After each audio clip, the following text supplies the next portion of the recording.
habipfujije kubona umunsi w'uyu munsi ntibawubona, ariko Imana yabagiriye ubuntu n'imbabazi murawubona. Mbese Imana yawatse abawushakaga, ariko yawuhaye twebwe.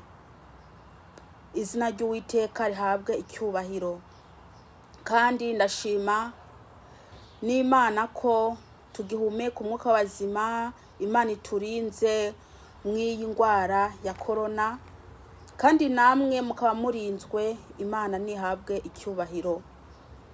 N'abagwaye iyo ndwara turasaba Imana ize ibarengere, ize ibakize, kuko ariyo ikiza, kuko ariyo muti w'abantu bose. Haleluya. Dore rero ndafite ivyo turi buganireho uyu munsi.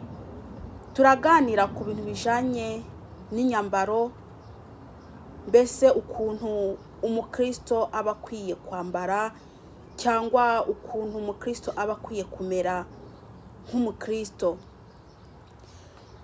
Rero mbere yuko ndi butangire, reka manze senge. Reka senga Uwiteka. Uwiteka Mana nyakubahwa, wewe wicaye ku ntebe y'imbabazi, wewe ukayangana ugakayanganira mu ijuru. Wewe ukayangana ugakayanganira no mu bakozi bawe. Yesu Kristo habwa icyubahiro. Ndagushima kuba mbese wampaye uwundi mwanya w'uyu munsi kugira ngo mvuge ibyo wanshizemwo. Uri Uwiteka niryo zina ryawe.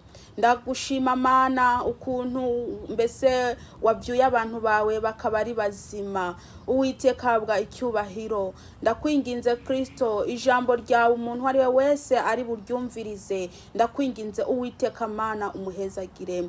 Mana ndakwinginze umwuka wera herekeze rino jambo kugira ngo rigire ico rikoze mu mitima y'abantu. Ndakwinginze Kristo, rino jambo rihindure abantu bawe. Uwiteka Mana Israeli, data ndakwinginze ugende usigurire n'abantu mu byo batumva. Haleluya. Uri Uwiteka, ni mu izina ryawe Yesu Kristo. Amena. Uyu munsi turareba inyambaro y'abakristo.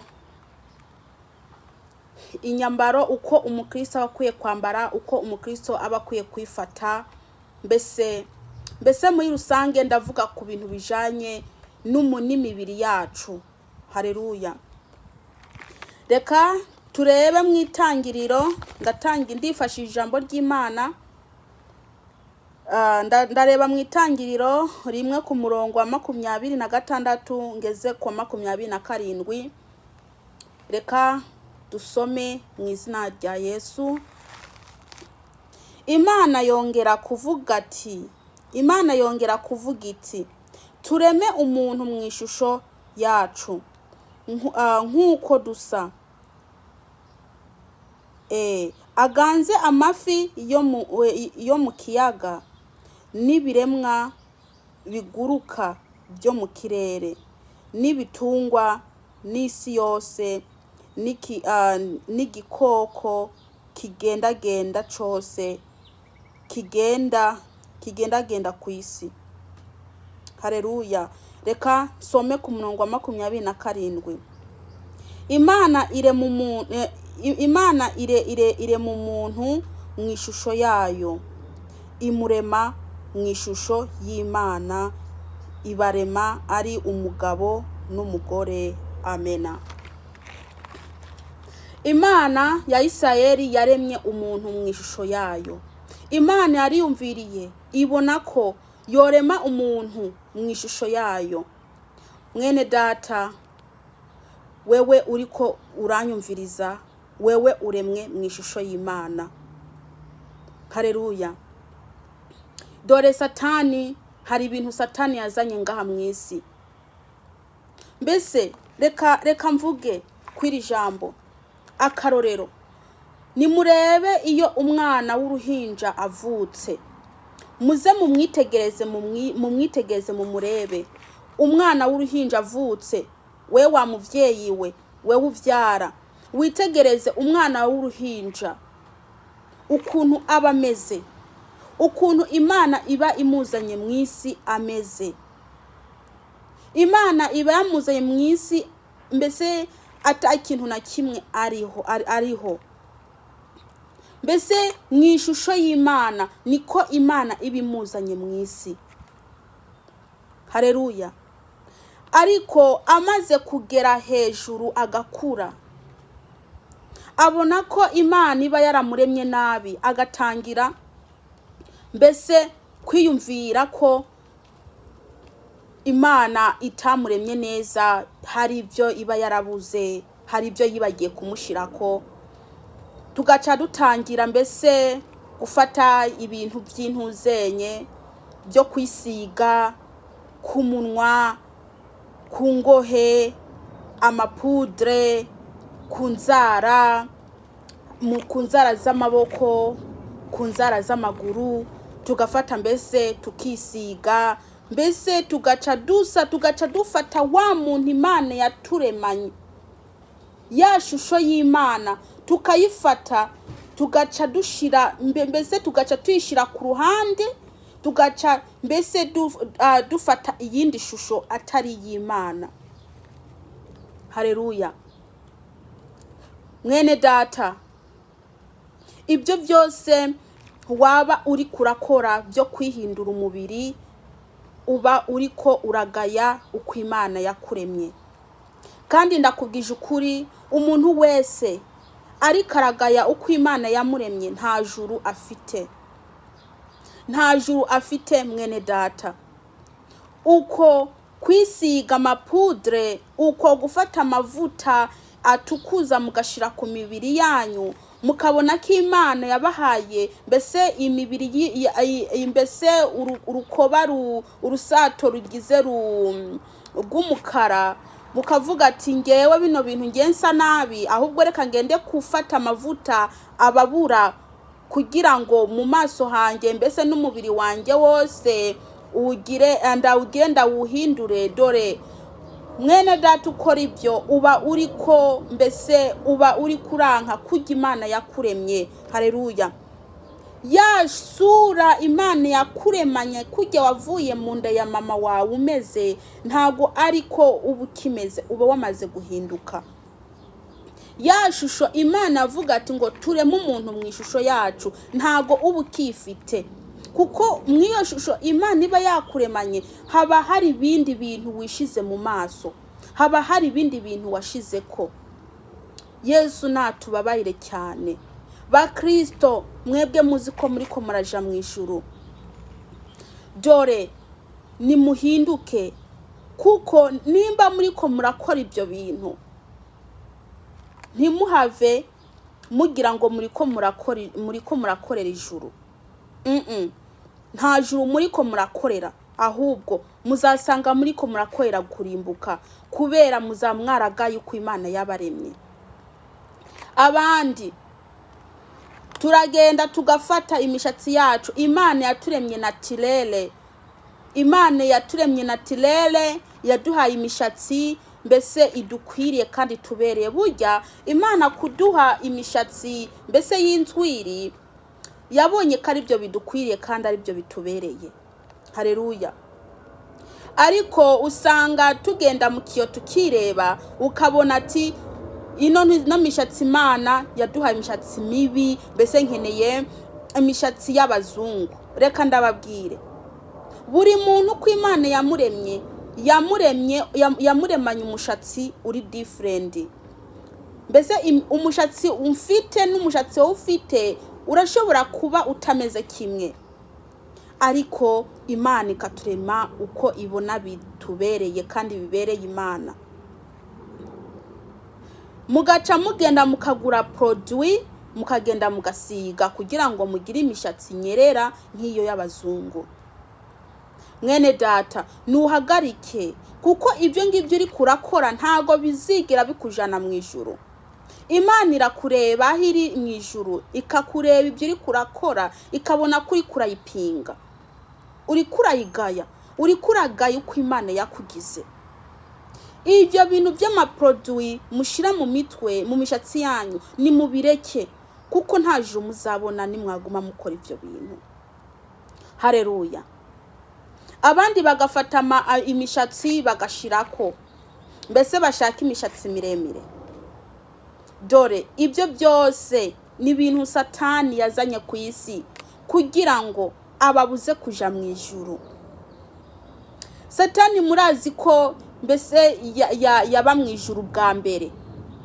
Satani arazi mu ijuru ko hameze, niyo mpamvu aguma azana ibintu byose byari byo byose byatuma wewe utaronka ijuru.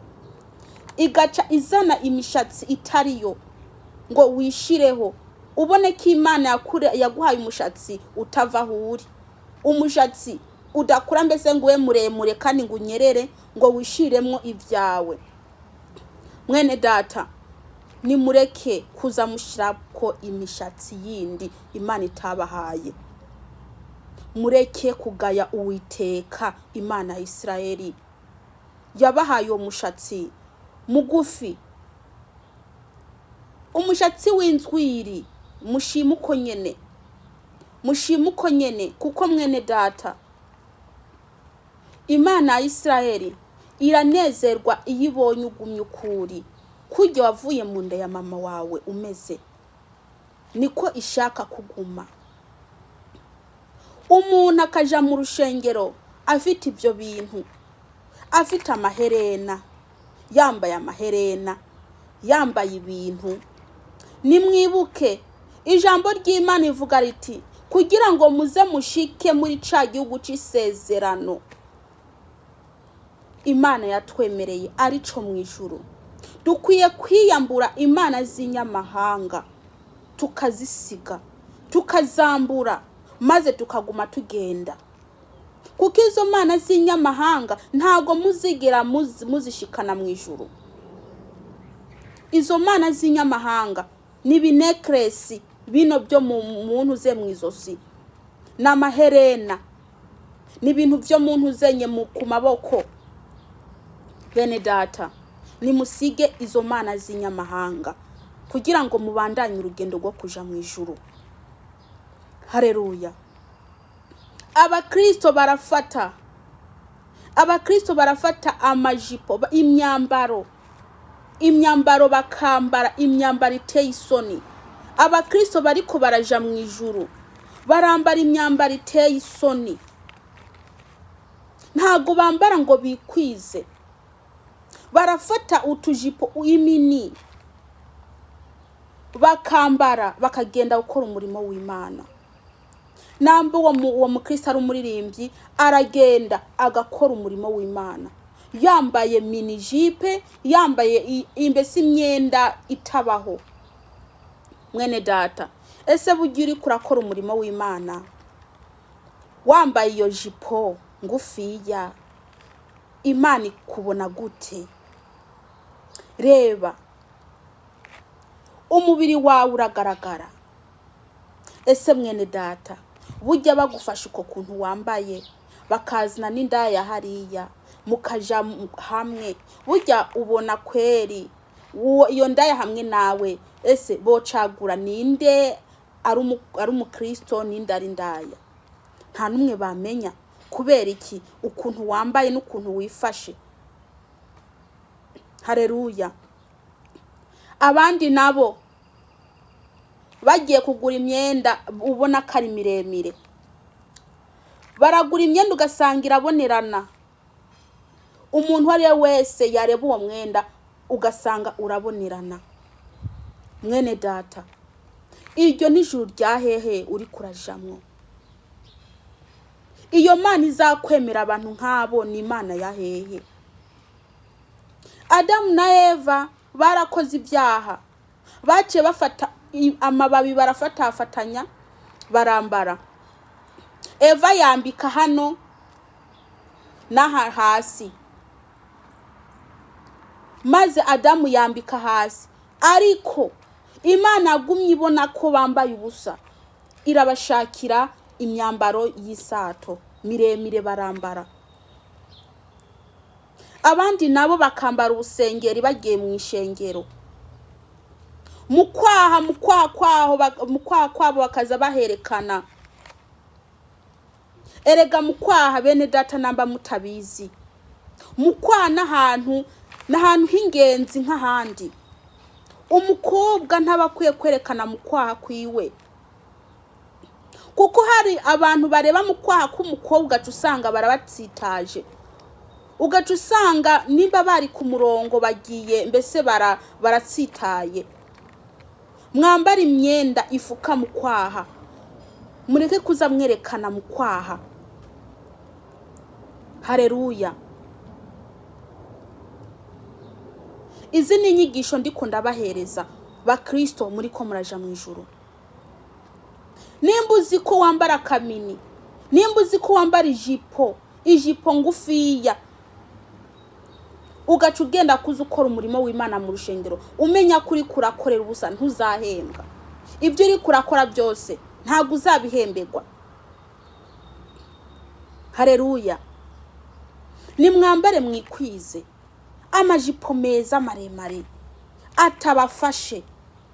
Abandi nabo bakagenda kugura imyenda, ugasanga iyo myenda irababanye.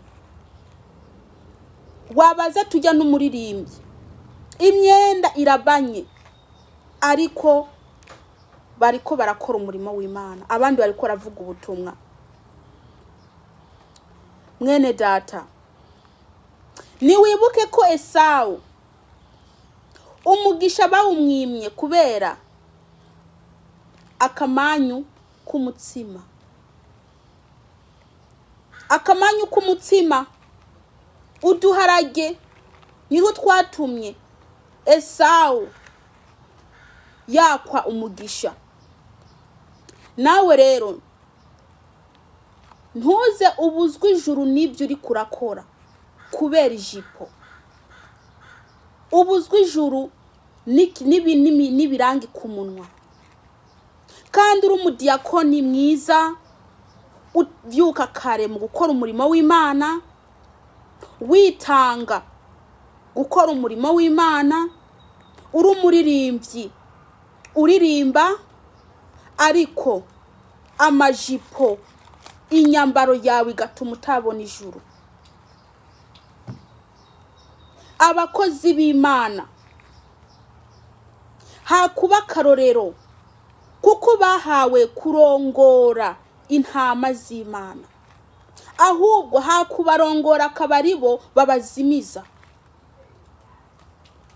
Dore abakozi b'Imana b'abamama bambara amaminijipe, bambara amajipo magufi yabagiye ku rushengero. Nubwo baba batabagiye ku rushengero, bambara imyambaro iteye isoni. Ukareba uyu kari umukozi w'Imana. Wa mumama w'umukozi w'Imana ukwiye kuba karorero, ukigisha abandi abo uri kurarongora. Reka kuza wambara izo minijipe. Nimba abatware banyu babagurira izo minijipe ari abakozi b'Imana, ese iryo juru bazajamwo nirihe? Bagurira abagore babo imyambaro iteye isoni, kandi bazi kari abakozi b'Imana, bazi iyo bariko baraja, bazi n'uwo bariko barakorera, mugakora ibyaha bigira nkana mubizi. Ubu ugiye kuvuga ko utazi ko imyambaro y'abantu nyene bariko baraja mu ijuru kari kwambara umuntu akikwiza. Bakozi b'Imana, muze mugura abagore banyu imyambaro imeze neza, kuko iyo nzira muri ko murabajanamwe ntago ari inzira ija mu ijuru. Muri ko murayobya abagore banyu, nimubambike bambare nk'abakozi b'Imana, bambare imyenda miremire, bagende neza. Ibyo bintu by'ibikufu mubambika mubireke, kuko ibyo bizatuma mutaja mu ijuru. Imana yabwiye Yakobo ati kugira ngo muze mugere muri ca gihugu nabasezaniye, muri ca gihugu c'isezerano, ngo nimwiyambure imana z'inyamahanga. Yakobo yaciye afata abagore biwe, barakura ibyo bari bambaye n'ibikufu byose n'amaherena, baratangaho baragenda. Mwene data, ibyo urabizi, mukozi w'Imana urabizi. None ni gute wakwemera ko umugore wawe yambara ibyo bintu, kandi uzi ko mu gihugu c'isezerano tuzajamwe ico mu ijuru, ko ibyo bintu izo mana z'inyamahanga zitazagerayo? umugore wawe ukamugurira imyambaro yerekana mukwa ubusengeri, ukagenda umugore wawe ukamwemera akaja mu rushengero rweranda rw'Imana, mu rushengero rweranda rw'Imana ukamwemerera ari umukozi w'Imana, ari umugore wawe, maze mukubihana ugaca ufata amajipo ugacishiraho pasu, ukagura amajipo ya pasuwa ngo ibyo ngibyo nibyo bibabera. Gute uri umukozi w'Imana? Ahubwo n'ikindi ngerekaho, mbese nuzi ko uri kuratanga umugore wawe kari umukozi w'Imana, niyagenda hanze batamuzi bazamenya gute kari umukozi w'Imana? Ese hoho kumenga abagabo bo hanze urabagiza amaso, batangiye kuresha umugore wawe uzavuga ati mbe ni kweri kibakuresha? Reba uko umwambika kwanza, raba ukuntu ugira umugore wawe. Wewe umva umugore wawe umugira nabi ku buryo abantu bo hanze batangira kumuvugaho, ku buryo abagabo hanze batangira kuresha umugore wayivanye n'ukuntu umufashe. Umukozi w'Imana ariko araja mu ijuru. Bakozi b'Imana, abandi bakozi b'Imana nabo b'abagabo ugasanga bambaye ibikufu, abapasiteri bambaye ibikufu hano, ukamengo bambaye ibinigi. Ese iryo juru uzaja mwumeze uko? Ko mbona se hari ibintu utarata, hari ibintu utarata wakora kera ugikora n'ubu kandi uri umukozi w'Imana. Ese uzaja mu ijuru gute? Abandi bakozi ba pasiteri, bakozi b'Imana bakagenda imbere y'ubushengero, bagenda kuvuga ijambo ry'Imana bambaye utumini, bambaye amajipo magufiya, bagenda kuvuga ubutumwa imbere y'abantu. Ibisuko barisukishije, bisize iminwa. Ese iyo Mana izaba ikubona gute? Dore mwene data nudahinduka uri kurakorera ubusa, uri kurakorera ubusa. Reka ndabaho ubuhamya bw'iwanjye ngewe. Ukubona mezuku siko nari meze. Nari umuntu yisiga, nari umuntu yisiga ipudre, nari umuntu yisiga ku munwa. Nimuhave muvuga ati kuba ari katubuza ibintu nk'ibyo nuko atamafaranga afite yo kubigura, cyangwa se nuko atazi wabigura. Aho wabigura ndahazi, kandi n'amafaranga yo kugura ibyo bintu ntago ari menshi, ntago ari menshi. Kwisukisha narisukisha umushatsi uhenze waburi ku mutwe wanjye. Amaherena naritoboje intoboro zibiri z'amaherena, nambara ivisi nkambara n'amaherena rereta maremare. Ibyo byose narabyambaye, ndiko ndakubwira ubuhamya bwanjye. Kandi n'ikindi, naruzuzwa umwuka wera. Bamaze kunshiraho amavuta naruzuzwa umwuka wera, nkavuga ijambo ry'Imana. Narazungurutse mu masengero, mu masengero atandukanye ngiye kuvuga ubutumwa, kandi abantu batari bake barihana. Ariko ukuntu narindi, nta mwambaro mugufi ya nambara, ariko uko mu maso nasa no mu mutwe uko nari meze, ntago nari meze neza. Ariko harageze igihe Imana irabinkuramwo, nambara ibikofero by'imishatsi. Sobi inyuma gatoya, ibintu byo kwisukisha naciye ndabireka, bivanye nuko nisukisha nkasanga umushatsi wavuyeho wose, ariko simenye ikintu Imana iri kirashaka. Ubwo n'ubuhamya bwanjye, narashira produit mu mutwe. Ariko mwene data, harageze igihe numva gushyamwo produit ngira ubwoba. Ndagera igihe ndagenda numva ko harageze igihe numva shaka kuja gushamwa produit, ndafata amafaranga ngenda, ariko mva mu rugo mfite ubwoba bwinshi cyane. Ubwoba ngenda kugura produit, ngenda kuyigura mfite ubwoba bwinshi mu mutima. Maze produit ndayishira mu nzu, maze kuyisha mu nzu nguma mfite ubwoba, ngenda nivugana mu mutima ati ko mfite ubwoba gushamwa produit mu mutwe. Nawe simenye ko ari umwuka wera ari karambauza. Ndavuga ati Mana yanjye rero, ati produit ndayiretse sinzongera kuyishiramwe. Maze kuyireka, maze kuvuga mutima wanjye ko ndayiretse, ca numva amahoro aragarutse mu mutima, bwa bwoba buragenda. Urumva ni produit nari impevye.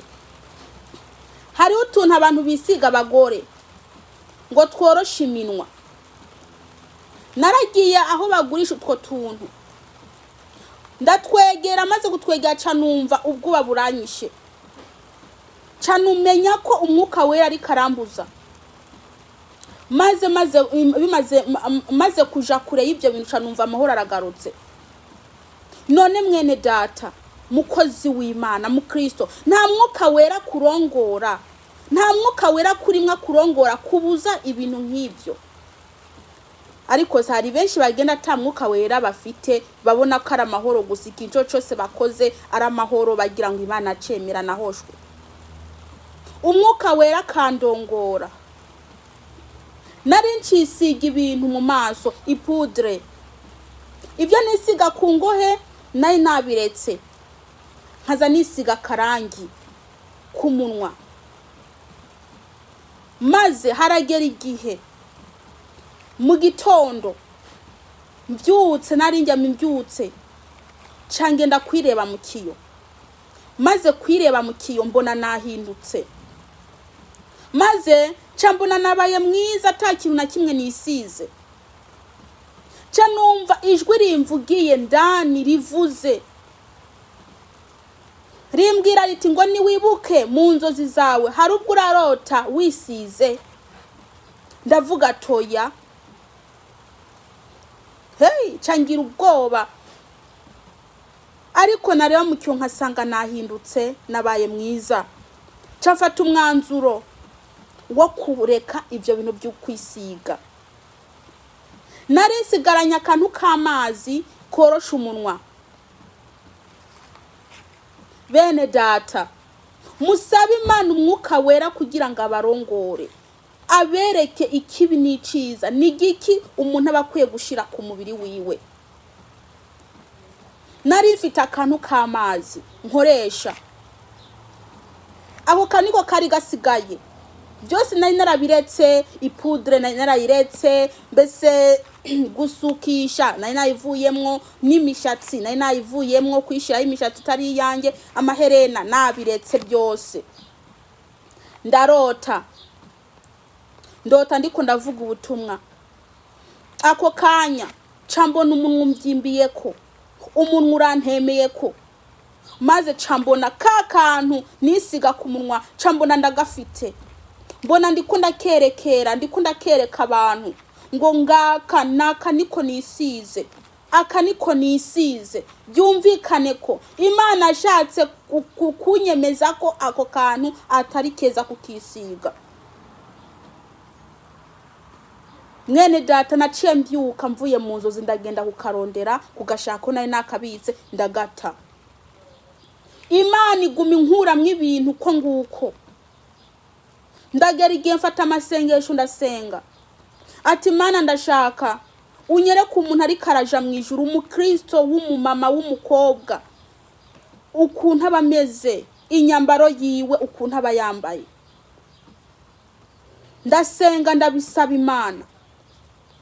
Maze ndagera igihe ndota abakobwa babiri baje baraza, mbona bambaye imyenda miremire, mbona bambaye n'igitambara, mbona mbese hano ntihaboneka, mbona bambaye imyenda miremire. Ndavuga ati uku ni kwa kundi Imana ishaka ko ngewe mera.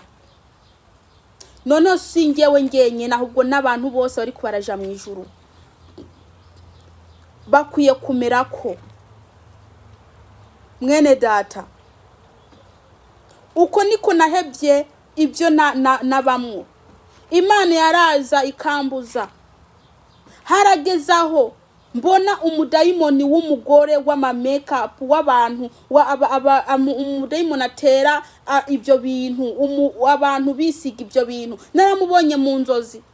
yaciyaza kunshaka kungirira nabi, ashaka kungira nabi kubera ko nge namaze kumwikura, namaze kwanka ibyo bintu Imana yari yamaze kundokora. Imana yari yamaye kumenya ko ari icaha byose bivi kuzimu.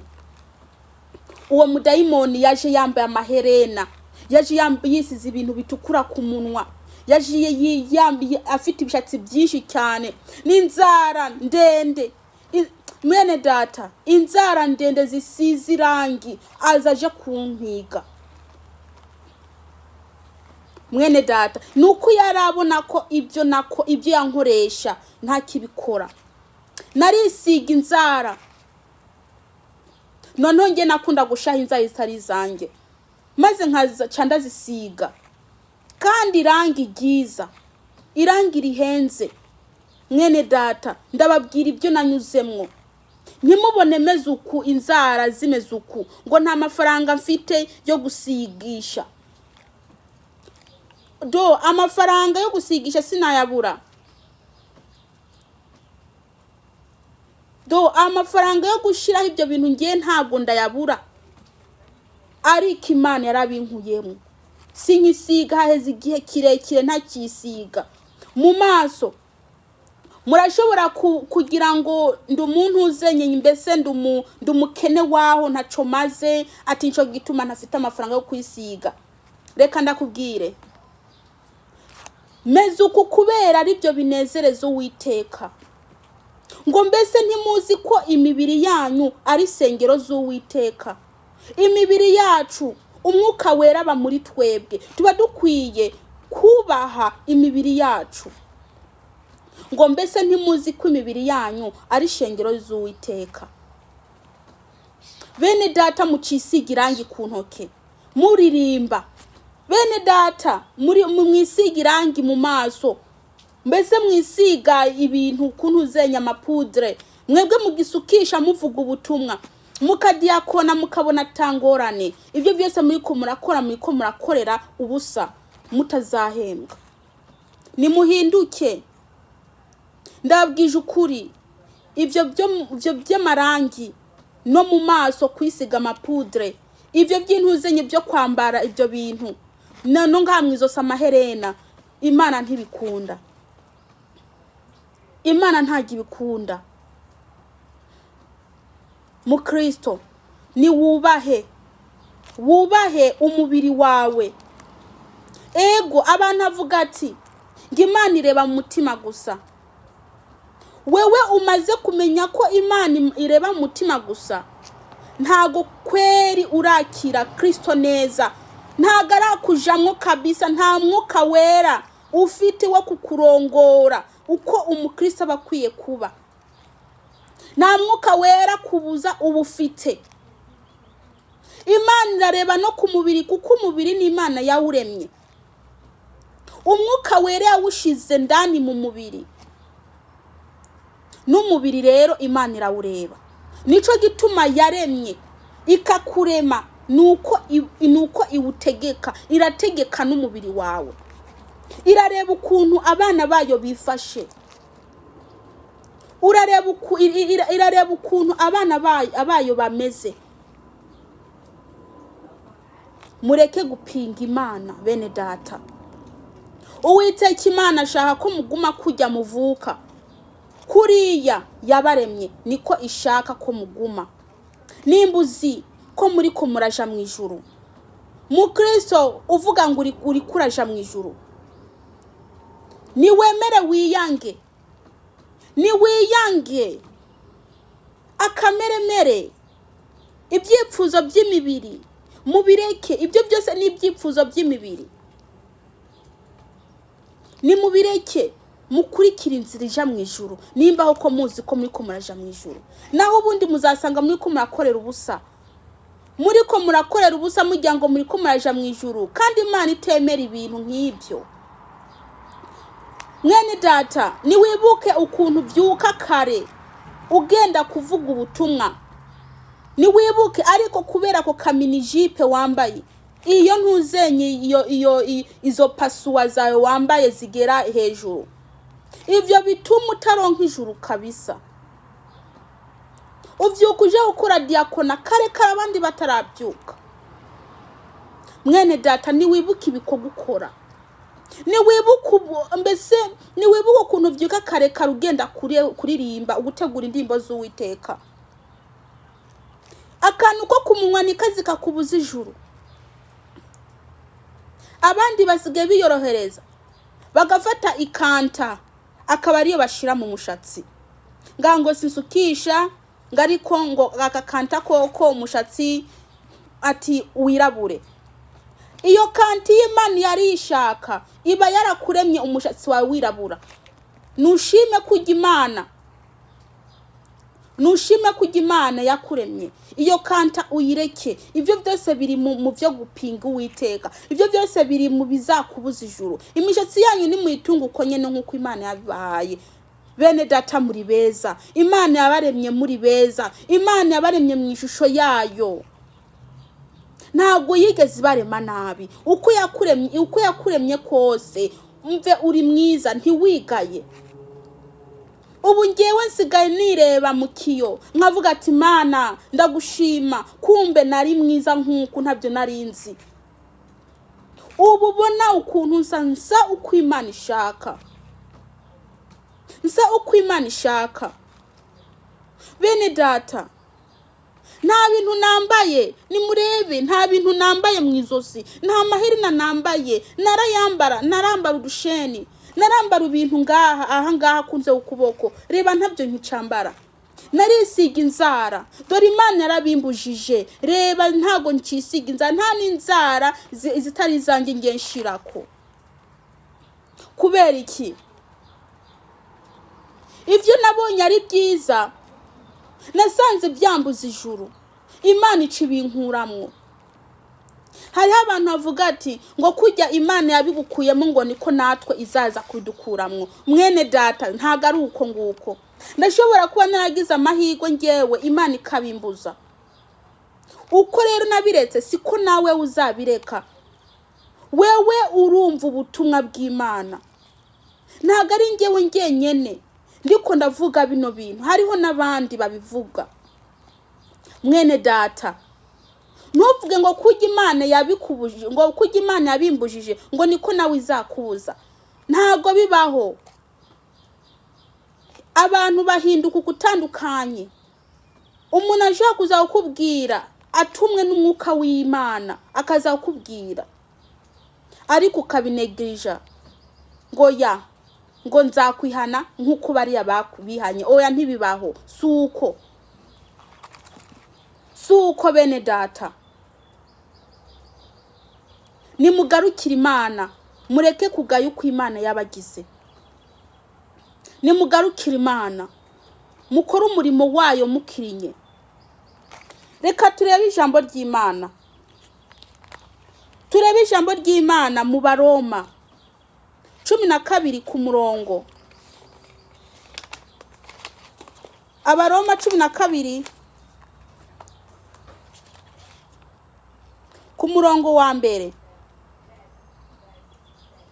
Kubw'ibyo rero ndabinginga bene wacu kubw'impuhwe z'Imana ngo mushikirize imibiri yanyu nk'ikimazi kizima ceranda cemerwa ku Mana, igikorwa ceranda kijana n'ububasha bwanyu bwo kwiyumvira.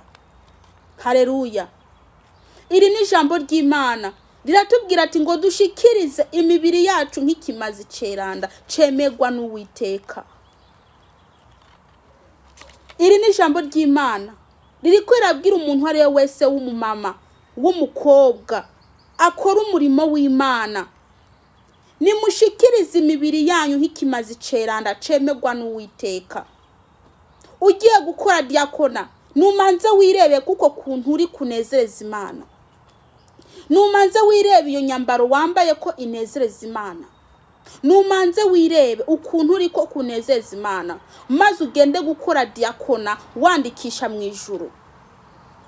Imana irareba imibiri yacu kuko niyo yayiduhaye. Ifite uburenganzira bwo kureba imibiri yacu kuko niyo yayiduhaye. Ntireba umutima gusa ahubwo ireba no hanze ukuntu dufata imibiri yacu. Haleluya. Bakristo, muri ko murashaka kuja mu ijuru, dore nimushikiriza imibiri yanyu nk'ikimazi ceranda cemerwa n'Uwiteka. Utwo turangi mwisiga mutureke kuko tuzababuza ijuru. Ivyo bintu mwisiga hano mubireke kuko bizababuza ijuru. Izo nuze mwisiga ngaha mubireke, izo nzara mure gushaha ibindi kuko bizababuza ijuru.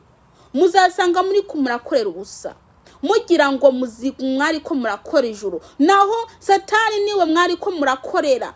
Kuko ibi byose abari ko barisiga bakaje imbere y'Imana bamenya ko batari kubarandikisha mu ijuru, kuko Imana irakontora umubiri yaguhaye. Umuntu wari wese, ya umukozi w'Imana, ya umukristo, ya umuririmbyi, azi ko agikora ibintu akaje imbere y'Imana yisize yambaye ibintu bigufiya, yerekana amaguru, abo bose nta juru bafite, bariko barakorera ubusa. Mbere yuko uja kuvuga ijambo ry'Imana, manza wirebe uhereye mu mutwe ko ibikuri ko byose bihimbaza Uwiteka. Mbese urashobora no kuvuga ubutumwa utanavuze bivanye n'ukuri gusa.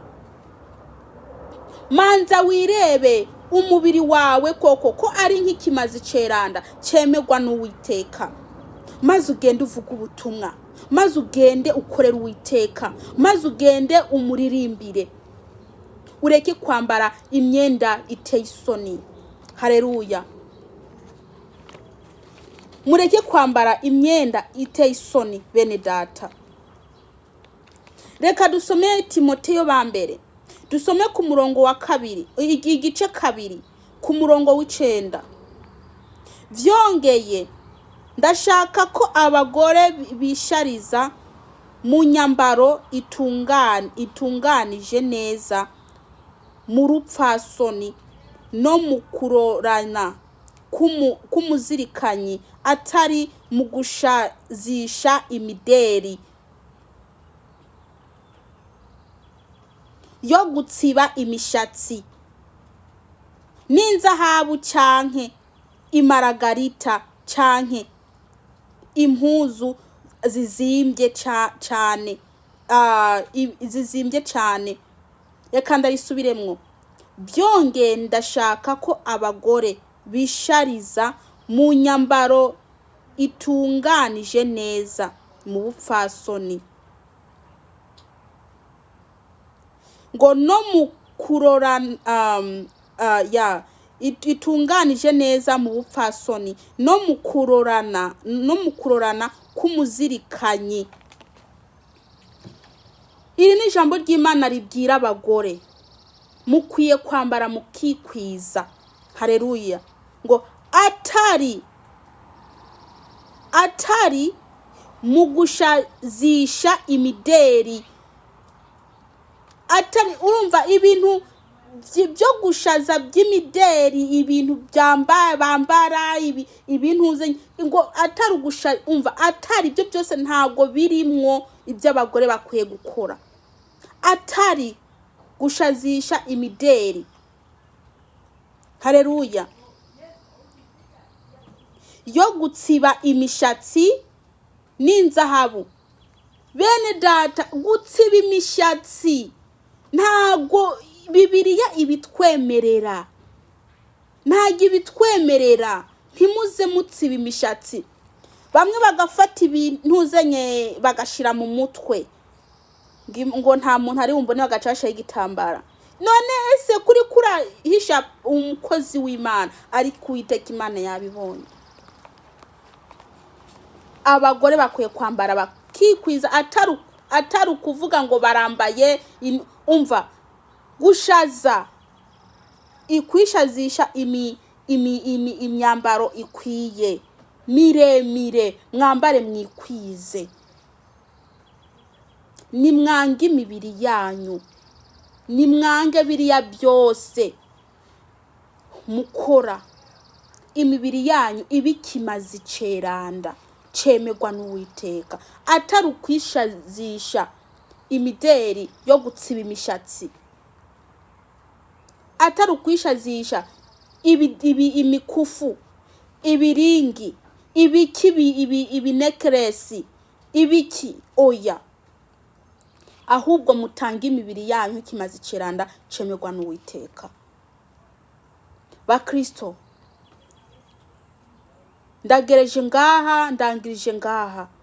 Imana ihezagira umuntu ari we wese w'umumama cyangwa umuntu ari we wese ari bwumvirize. Nimuhinduke, muhindukire Uwiteka, imibiri yanyu muyire kuko Imana yabaremye. Imana ibahezagire cyane. Reka ndangize senga.